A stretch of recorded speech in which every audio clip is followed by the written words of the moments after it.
Salut à toutes et tous, c'est Yacine Scali et bienvenue dans La tête d'un CEO, le podcast qui vous inspire à entreprendre. Je vous propose tous les lundis une conversation authentique avec des entrepreneurs et des figures hyper inspirantes pour, je l'espère, vous permettre à votre tour de réaliser tous vos projets et impacter notre société positivement.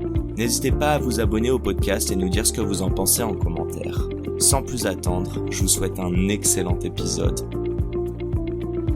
J'ai vraiment envie de comprendre comment vous accompagnez et surtout, allez, disons-le, j'ai l'impression que c'est un sujet un peu tabou. Mes auditeurs savent, moi j'ai étudié au Canada, donc quand je suis rentré en France, je demandais le salaire de tout le monde. Je me suis senti très gêné rapidement, mais on va revenir là-dessus.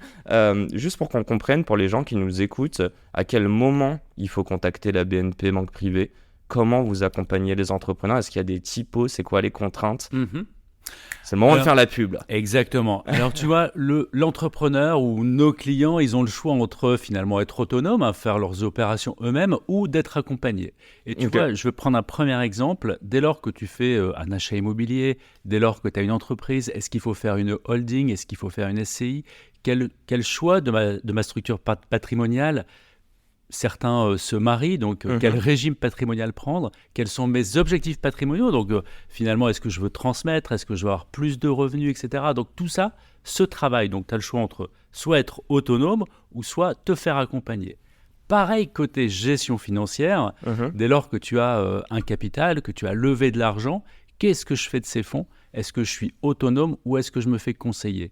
Et souvent, on observe que lorsque tu es conseillé, eh bien généralement, tu as plus de revenus parce que tu n'es pas biaisé dans tes placements. Donc, je pourrais revenir sur cette notion. Je suis curieux juste sur la partie levée de fonds, parce que la première partie, donc gestion du patrimoine, on est plutôt sur le côté perso. Oui. Et quand tu lèves des fonds, vous allez conseiller aussi sur la manière de les déployer sur les 12 ou 24 prochains mois. Comment ça se passe exactement? Alors ça, c'est plutôt le business côté entreprise. Et on travaille main dans la main avec les charges d'affaires entreprises qui travaillent à côté des banquiers privés pour justement accompagner les entrepreneurs sur leur partie business. Mais dès lors qu'il y a des cash-out, des sessions, qu'elles soient partielles ou pas, c'est là où on intervient à titre personnel sur leur holding patrimonial.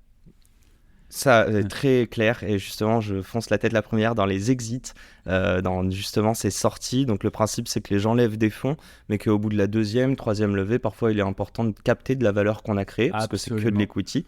Qu'est-ce que tu observes là-dessus? À quel moment? Et vraiment c'est un sujet, j'essaie d'en parler avec des entrepreneurs et ça dépend. Je crois que même une série A, les gens sortent pas forcément, mais apparemment aux US on te recommande de faire du cash out, c'est bien perçu. Donc c'est quoi ton opinion là-dessus? Dès lors que l'entrepreneur il est engagé, qu'on sait qu'il y a un business model, je pense que c'est important qu'il puisse aussi se rémunérer. L'entrepreneur, et on y reviendra peut-être, il engage son propre capital, il engage le capital des autres.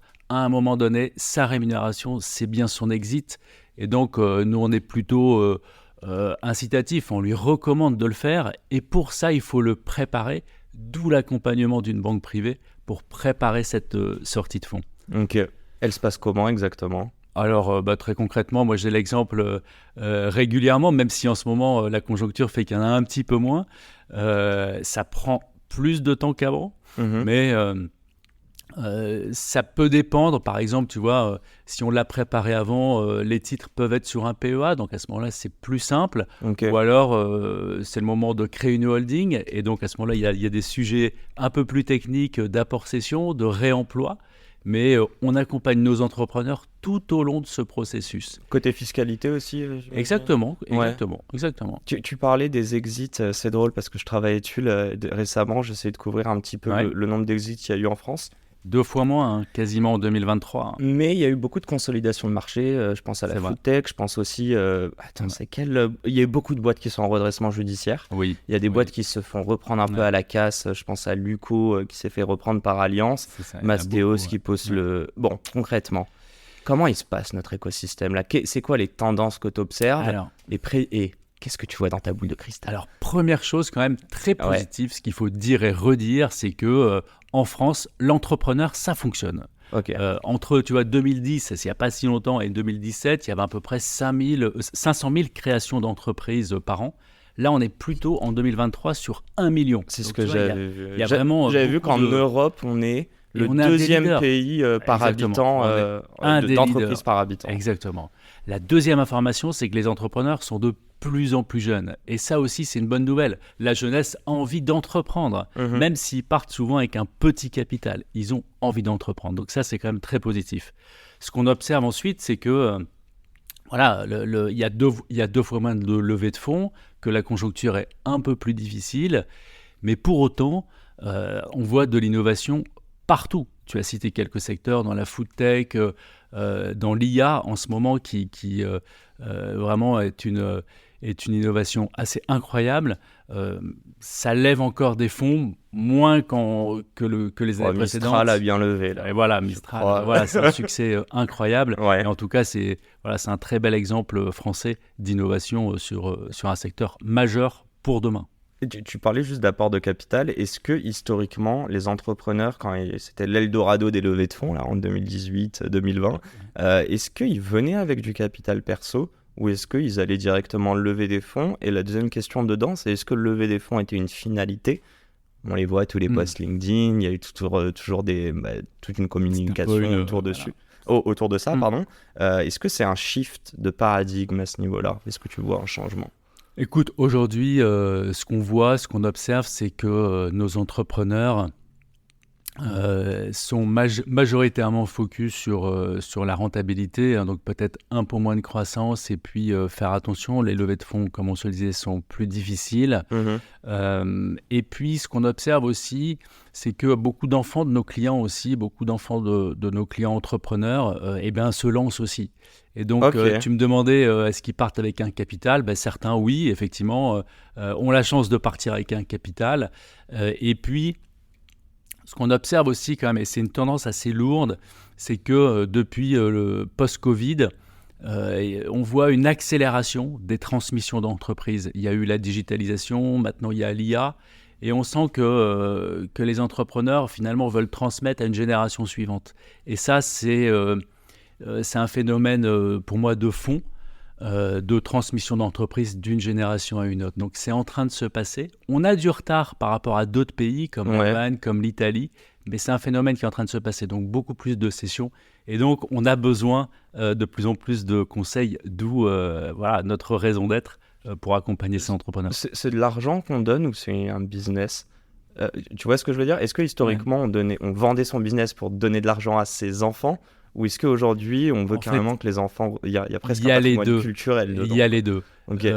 On voit vraiment les deux phénomènes. Et puis, un point aussi qu'on observe, c'est que, tu vois, tout ne se passe pas qu'en Île-de-France.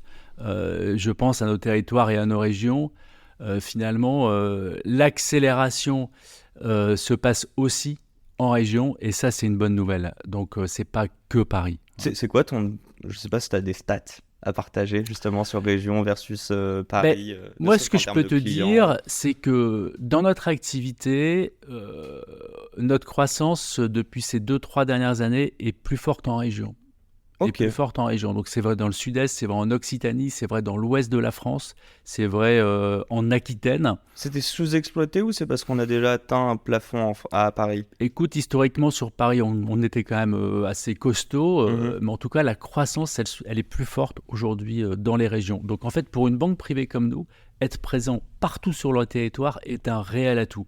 Et on voit aussi que les concurrents aussi commencent aussi à s'installer dans les régions parce que c'est en croissance et il se passe aussi plein de choses, plein d'innovations. Dis-moi une chose sur la banque privée. J'allais dire, ils ont quel âge? Non pas en âge, mais en termes de maturité, les boîtes et les entrepreneurs qui viennent te voir. Alors écoute, moi ce que je peux te dire, c'est que on ouvre 2 fois plus de comptes depuis ces 2 dernières années à des moins de 40 ans.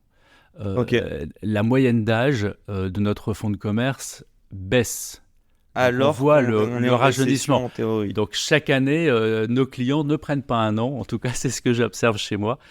Et on a plutôt une moyenne d'âge qui baisse. Donc ça, c'est aussi une bonne nouvelle. Et puis... Mais comment tu l'expliques ça? Écoute, aujourd'hui, on voit quand même que la transmission, que la création d'entreprises se fait de plus en plus jeune, qu'il y a de plus en plus, il y a eu en tout cas de plus en plus de levées de fonds plus jeunes. Donc, on voit que on a une jeunesse talentueuse qui innove et qui n'a pas peur de se lancer. Et c'est tout à fait ce qu'on retrouve chez nous. Quand tu ouvres 2 fois plus de comptes à des moins de 40 ans, y compris chez nous en banque privée et en gestion de fortune, je veux dire, c'est un indicateur qui est incroyable. Et c'est la fin de cet épisode. Si cet épisode vous a plu, n'hésitez pas à nous soutenir en nous mettant 5 étoiles sur les plateformes, en vous abonnant évidemment et en nous laissant des commentaires. Hâte de vous retrouver la semaine prochaine. Ciao!